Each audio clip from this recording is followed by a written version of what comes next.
All right, folks, let's get started. If Ashley and Catherine are two speakers, you guys can go ahead and unmute yourselves. Everyone else just remain muted. We will start. All right, well, thanks for tuning in. Today's presentation is called Doing It for the Library and Doing It for Yourself, Providing Library Services for Youth from the Comfort of Your Own Couch.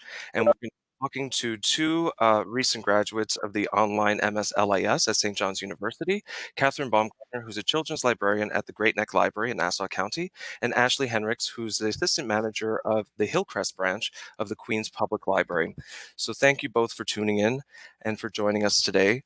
I want to start our conversation about what your institution's response was. So, Catherine, coming from a smaller library in a suburban area, what was your institution's response when the call came down to close libraries?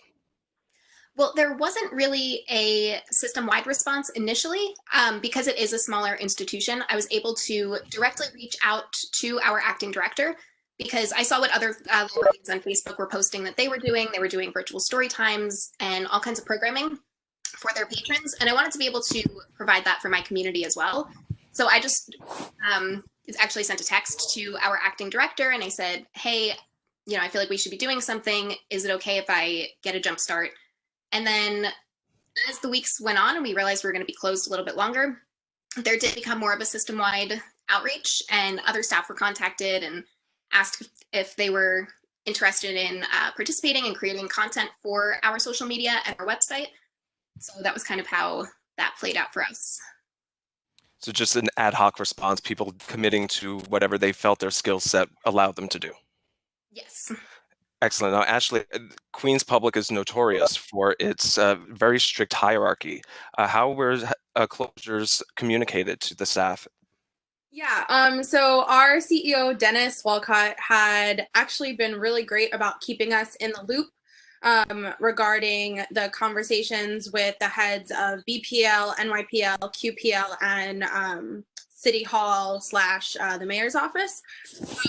So as they were updating us, okay, we're going to close for the mornings and be open from 1 to 6 for temporary hours. And then all of a sudden from 0 to 100, it went that we're totally closed. I had sent an email to our marketing department asking if we, the individual branches, could get a hold of our own social media pages because the Queens Library has control over the social media. And I had tried to speak to my regional director about getting into the branch just to get some picture books and some other materials so that I could maybe do programming from home. Unfortunately, security has been very tight, and I wasn't able to get back in the branch to get any materials to facilitate programming at home. So I'm just working with what I have at my house, that I happen to have at my house. But in regards to kind of an institutional response, they were a little bit slower because of the hierarchy, I believe. They really are doing things very by the book. Everything is voluntary at this point that we're doing. They asked for people interested in doing children's programs, people to volunteer to do adult programs, all web-based, and we finally have a committee going for that. So I'm on the Children's Online Programming Committee, and we are working with the head of youth services and the marketing department, social media, in order to develop e-content, whether it's on Facebook Live, WebEx, or YouTube, are the 3 platforms that we're looking at right now, but we're just kind of starting to roll those things out very slowly. I did the first virtual programming for the Queens Library as a whole this past Monday at 10 in the morning. I did a Mother Goose Rhyme and Storytime, and that's been the first official program that the Queens Library has rolled out. That's actually the photo that I used for your introduction slide was is that what you posted on Facebook announcing the story time. So that's great. And I think, obviously you have access to branding and promotional materials, and you definitely have experience with graphic design, and it shows. This little sticker is adorable. Thanks. So we kind of went through what you'd used for implementation in that initial discussion, but what are the strategies institutionally? You mentioned, Ashley, that you're assessing or you're using 3 different tools.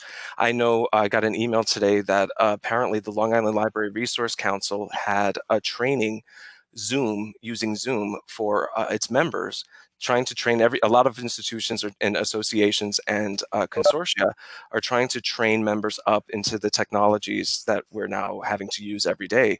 And they were running a tech training on Zoom, and an outsider hacked into their Zoom and started sharing a screen and posting offensive material. And it kind of hijacked the presentation, and they had to shut it down. Uh, so I know Zoom is a different level of access, but what's the plan for assessing the technologies? Do you know what the penetration level is? Like, is Facebook more ubiquitous for your users? And vice versa with just posting videos to YouTube and Yeah. dropping links across channels. Yeah, so that's actually been a discussion from the very beginning. We had a email chain going with the head of youth services, social media, and the Librarians, or really anybody that had responded wanting to do children's programming. And that was one of the first things that came up during our meeting was, okay, these are the platforms that the library is looking at from kind of like a centralized like upper hierarchy point. They were looking at WebEx, Zoom, YouTube, Facebook, and they seem to be very interested in WebEx. A few of the librarians and I all kind of had the same feelings and raised the same point that while WebEx is great, obviously it can facilitate, more interaction than something like Facebook Live. It's not necessarily as accessible for our users. So WebEx, I've had some colleagues that have had trouble running it on their systems because their systems are a little bit older and they haven't been able to handle it. They've had difficulty downloading it. Maybe they aren't as technologically savvy as some of their other colleagues. And so getting them to even download the WebEx software has been a problem, which is, if you can't get your librarians to figure out how to download the software, how are you going to expect your patronage to download the software? So we made a really strong push for Facebook Live, at least for the story times. Unfortunately, we are sharing that Facebook Live time with the entirety of the Queens Library programming. So that includes youth services, young adults, and older adults. So everybody is kind of vying for the same time on the Facebook Live using the Queens Public Library Facebook page. But we did kind of push Facebook Live because we do have, parents, kids, grandparents are definitely more familiar and more comfortable with Facebook than they would being WebEx or Zoom. And also a lot of the people that are caregiving are grandparents, and they're definitely going to be more comfortable with something like a Facebook Live where they can just click one link and tune in rather than having to download something else. So for the meantime, we're doing the story times using Facebook Live. They can be streamed and then deleted, which is in line with some of the publishers' copyright restrictions. At this time, Queens Library hasn't deleted the one that I did on Monday. I don't know if that's their plan, but for the time being, they left that up. The librarians among ourselves are talking about WebEx and YouTube for programs that don't have any copyright concerns, so no music and no books. So things like arts and crafts or STEM experiments where we can record them ourselves and kind of leave them up there as tutorials because there's no copyright concerns. Excellent. And I know, Catherine, you spoke to me earlier about managing copyright. Can you describe the tools and the process by which you're finding out about copyright and permissions from various authors and publishers? Yeah, so a lot of it has been coming out of publications like School Library Journal has a really great article that they are updating constantly as new information comes in from publishers. Most of the guidelines are generally the same. It's like Ashley was saying, some of them are asking that you take it down by a certain date. I believe right now it's the end of June. Depending how much longer this goes on, they could extend that. But some of them are also asking that you email their publicity departments. So just to make sure that I'm staying in line with what the different publishers are asking, I just check back to that article. There's also a really great group on Facebook called ALATT or Think Tank. And there's a Google spreadsheet that we can drop the link in the chat if anybody wants to take a look at that. And they've been putting not just publisher and author info in terms of copyright, but there's also really great craft ideas, there are program suggestions, tips for dealing with online programming, because it's something that is new to a lot of librarians. They're also including information about free services. So just I've been trying to keep up with the information coming directly from publications, but also from librarians who are in the field and doing the research, just to make sure that we're not violating any of those laws.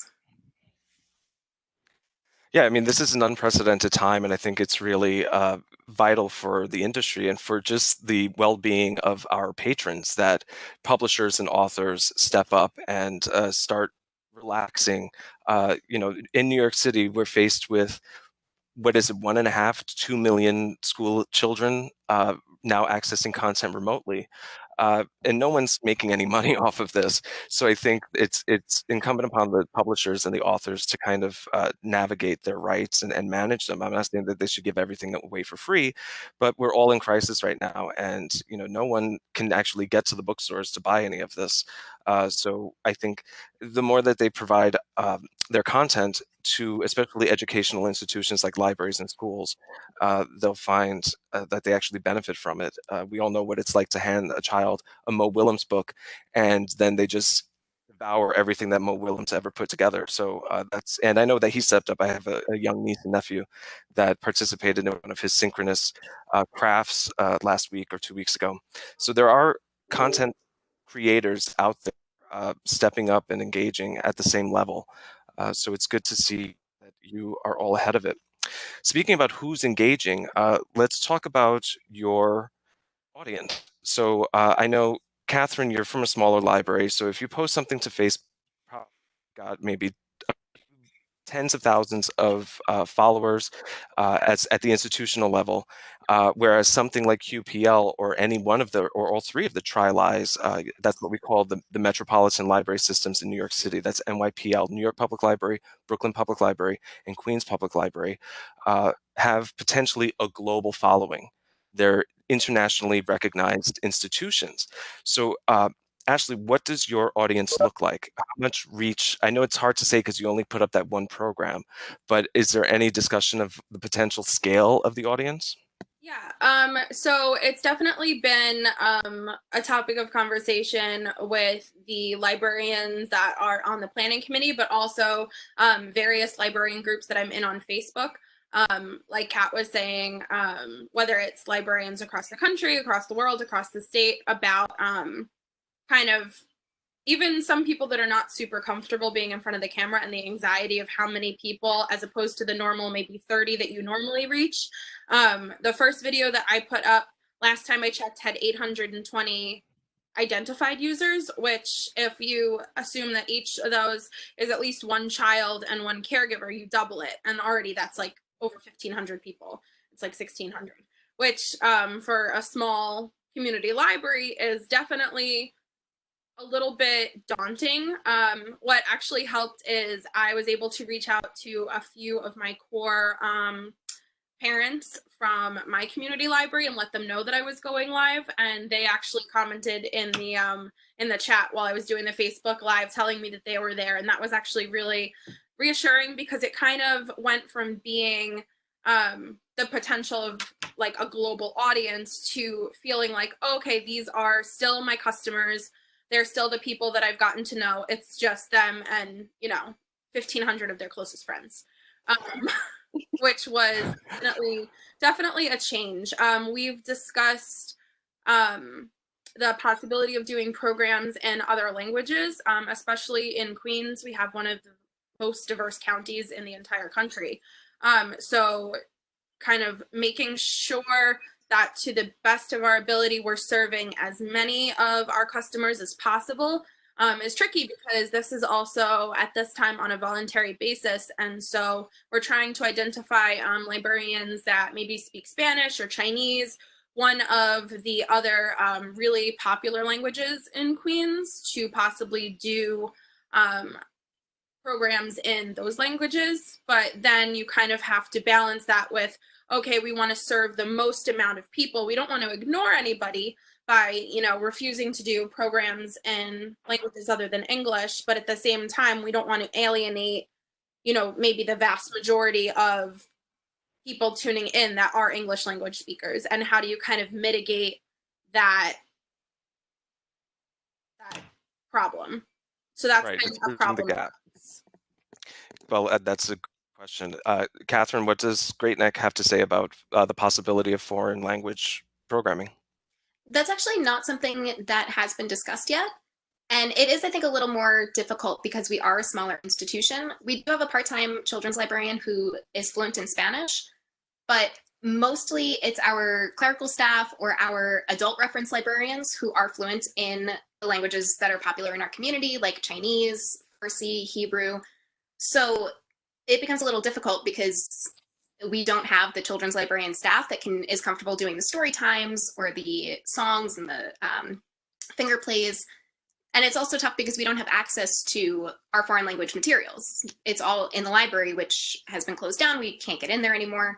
So that's definitely going to be a question down the line because we want to make sure that we're reaching as many people as possible. And one way we will probably try to address what Ashley was talking about, where we don't want to leave out people who, if maybe the majority of our community does speak English. I think one way of tackling that is putting up pre-recorded videos rather than doing a live story time so people can access it whenever and however they choose to. And I don't know if there's a way on Facebook where we can break it down into maybe different albums so that people can find things a little more easily that way too. Great idea. I think that your library wasn't necessarily doing foreign language programming before this, so that would be something that they would be trying for the first time, which brings me to this question.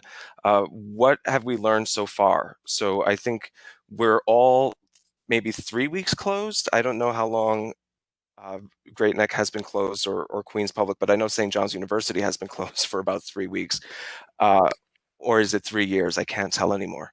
But what have we learned, Ashley? Give me a takeaway. Give me something that is new to you that you see as a sustainable thing that you can take, a practice that you can take with you into the future. I know that a lot of my colleagues feel the same way. Meetings that could have been emails. It kind of goes from, okay, we insist on having these meetings in person or whatever, but notifications that could have been done digitally or even just completely text-based meetings. So some of the children's librarians that are volunteering to do programming don't have access to a good microphone system or recording system. So we're actually doing the children's committee meetings over Slack. I don't know if you're familiar. It's, yeah. So for those of you who don't know, Slack is just kind of like a closed chat type of way to facilitate meetings. So we have different chats for, the board only, chats for all the children's librarians that are interested. And that's kind of how we're facilitating those meetings at the moment.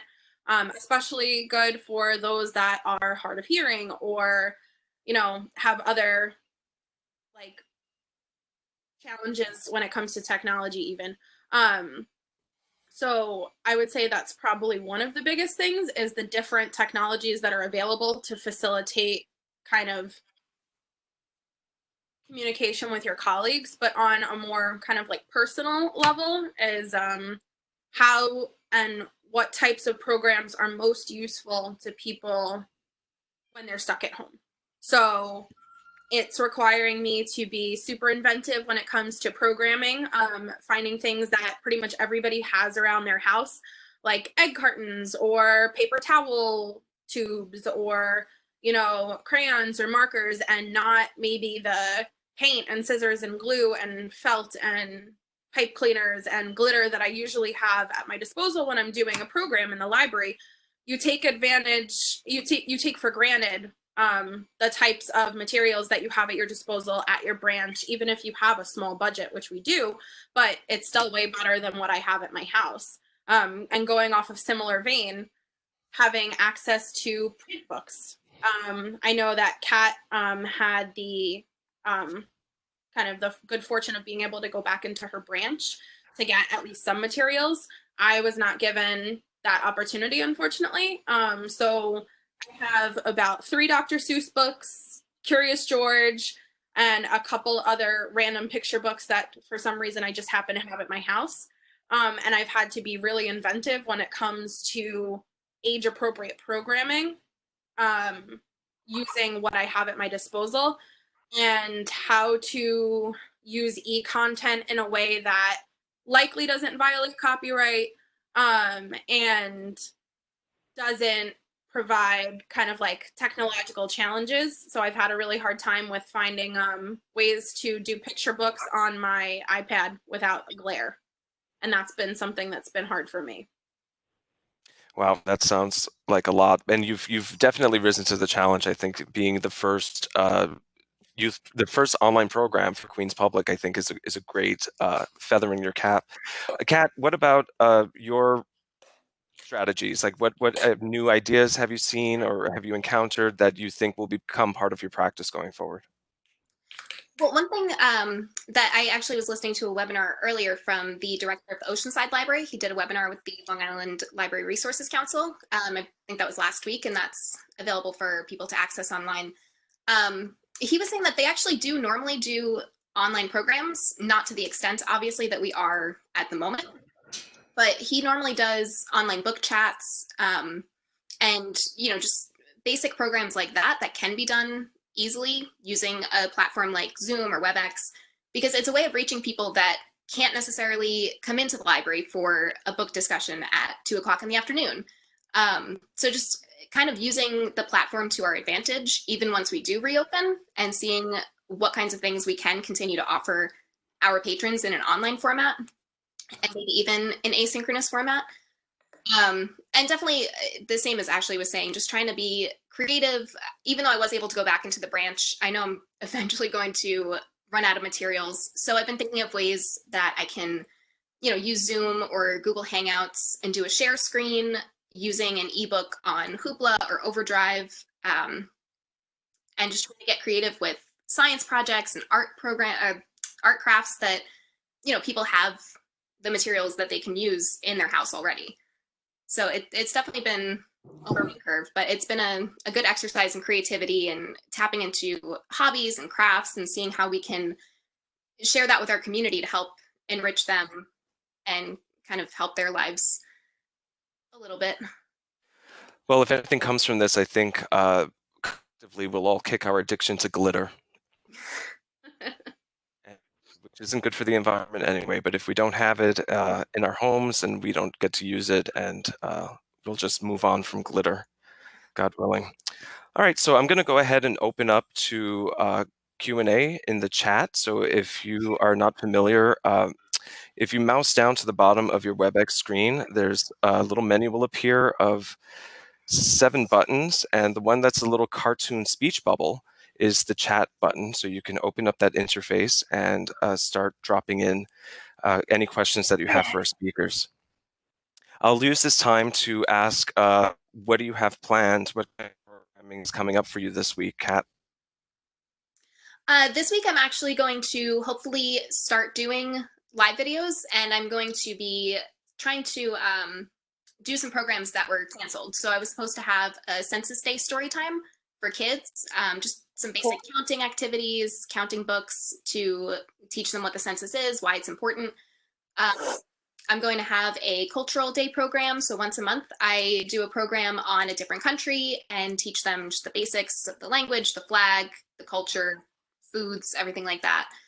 And then other than that, pretty much, I think I'm just sticking with some virtual story times. I've been doing pajama story time once a week. So bedtime stories, cookies and juice. We normally give them the cookies and juice, but they're participating from home. And I already did an educational video about my pet mice. I think the fish are going to be up next this week, just to kind of keep it fun and entertaining, and maybe another cooking video. Excellent. And what about you, Ashley? What's next on your slate? Sure. So actually tonight at 7:30, Tuesdays and Thursdays, I am doing Harry Potter read alouds. Yes! So I happen to own the first 4 of the illustrated Jim Kay versions of the Harry Potter books. So I am doing a chapter or 2 every read aloud. I think I'm up to chapter 4 in Sorcerer's Stone. So I'm going to be doing that as a twice a week program. I was doing it at 2 o'clock, but I think I'm hoping to capitalize on the post dinner before bedtime family time at 7:30, and I'm hoping that's going to be a little bit more better, well attended. And then Friday, I'm continuing. I've been doing a sewing series, so I'm doing very basic intro to hand sewing. So these are all things that you can go to your local pharmacy and get an emergency sewing kit, and you can practice along at home. You don't need to be able to get to a Michael's or a Joann's. You can practice on an old t-shirt. So I did a basic intro to running stitch, and also how to use that running stitch to sew the fabric face masks that people are donating to the hospitals, because I'm working on that as a personal project. And then I'm going to go to how to sew buttons and a whip stitch on Friday. Excellent. Bring to your attention, I saw say that Dolly Parton has announced that she will be reading children's books, I think starting next week at 7 p.m. every night. She's going to do a story time, bedtime story program through her Imagination Library that has donated over 1 million books to children in need. So be mindful of your competition. You don't want to take away market share from our beloved St. Dolly of the Smoky Mountains. I have not a question, but a comment from one of our audience members. They've reached out, their library has reached out to scheduled programmers and found that those programmers were willing to produce online videos for a discounted rate. Is that something that you think either of your libraries would entertain? Renegotiating with people that already have a signed contract to say, hey, how about instead of bringing the rabbits, you give us a virtual petting zoo, like a Steve Irwin style introduction video to the rabbits? Yeah, actually, at I think 3 o'clock today, the Queen's Library did do that. They one of the DJs that they sometimes do like hip hop programs. As a presenter, he is doing a 3 o'clock taking over the Queen's Public Library Facebook Live and spinning records. So they are absolutely open to that. I think that they're not going to take on new performers at this time. They're probably only going to work with those that have been already, kind of pre-vetted, and we've used them in the past. We know their content's good. But they've already started doing that, so I don't see why they wouldn't continue to do that, because I think it's fabulous. But that's more of a central library initiative and not necessarily something that would happen in the private, not private, but the community libraries, because we don't have access to our social media anyway. So it would have to be through the central branch. Yeah, I remember years ago, about 5 or 6 years ago, New York Public Library mandated that every branch have its own social media, and that got very unwieldy very fast. So I can imagine that Queens Public saw that happen and said, okay, let's scale it back and let's just create a centralized account. But then the pendulum swings both ways, right? So now we're at a moment where there's demand for localized content, and especially for producing, when you're producing so much content that you create that backlog of competing programs within a fixed time slot on the one Facebook Live channel. So that it's interesting that this is an ongoing evolution. There's a question about Ashley's Harry Potter program. Have you met any copyright issues since you're reading the material on video? Sure. So J.K. Rowling specifically came out with permissions for people to do Harry Potter, for educators and librarians specifically, to do Harry Potter read alouds. As of now, I have not deleted the videos from my account. Her guidelines do request that you delete them. My plan is to delete them when we're out of quarantine, being stuck at home, especially because I am doing a series. Obviously, if I receive any notice from the publisher, I would take it down. But for the time being, I am leaving them up because it's an ongoing series. Excellent. Well, that's the end of our talk, I think. I want to thank Ashley and Catherine for coming into us. And this is the first of a series that we just slapped together over the last 2 weeks. And we're going to discuss the following topics going forward. So this Thursday at the same time, 3:30, same channel, my personal WebEx room, we'll be hearing from academic librarians about their response to the COVID-19 outbreak. Then next week, we're going to hear from 3 area public library directors, 2 suburban downstate New York, 1 urban upstate New York. And then we're going to hear from a panel of archivists and records managers. And then we'll hear from our certificate in management program about crisis management strategies. Then on April 16th, I'm going to be giving a talk with some psychology faculty and counselors about coping and well-being. Dr. Vorbach, our director, liked this idea so much that he mandated I create 3 more workshops to get us through to the end of April.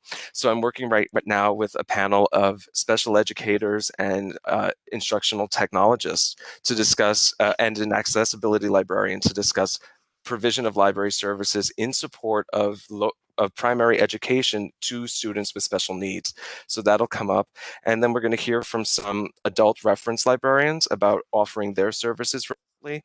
And then finally, I'm talking to a librarian who specializes in delivery of library services to older patrons, to the aged.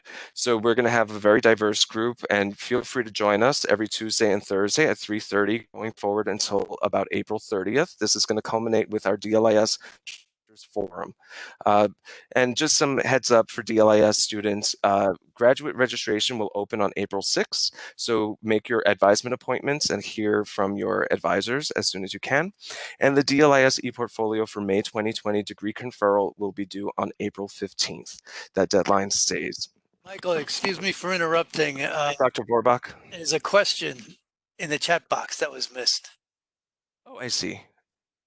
Could you read it? I can't find it. Oh, will you include the SLJ article and think tank link at the end?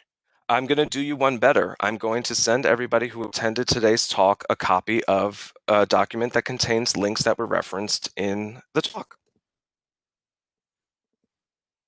Sounds great. Thanks. Everybody will get a copy of a PDF with all of the links mentioned. All right. Yeah, the ALA think tank is a great resource. It gets a little fuzzy.